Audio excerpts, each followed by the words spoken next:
یہ وہ منظر تھا کہ زینب کا دل بھی ڈول گیا جب حسین ابن علی گھوڑے پہ بیٹھنے لگے، ان کو گھوڑے میں بٹھانے والا کوئی نہیں تھا، اور جو بھی سوار جاتا پھر واپس اس کی لاش ہی آتی اور حسین ابن علی لے کے آتے۔ آج حسین ابن علی جا رہے ہیں، زندگی کا سارا سرمایہ لٹ رہا ہے، حضرت زینب سلام اللہ علیہا سنبھل نہیں رہی۔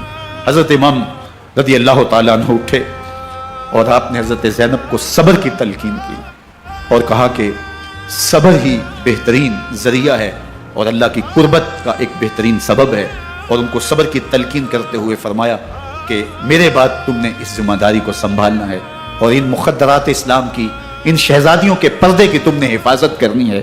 اور پھر گھوڑے کی زین کس کے امام حسین لشکر اشقیاء کی طرف بڑھتے ہیں۔ اب خیموں سے سسکیوں کی آواز آ رہی ہے، ان کا سردار، ان کا تاجدار آج سب کو چھوڑ کے کربلا کے میدان کی طرف بڑھ رہا ہے۔ جرم کیا کیا، قصور کیا کیا؟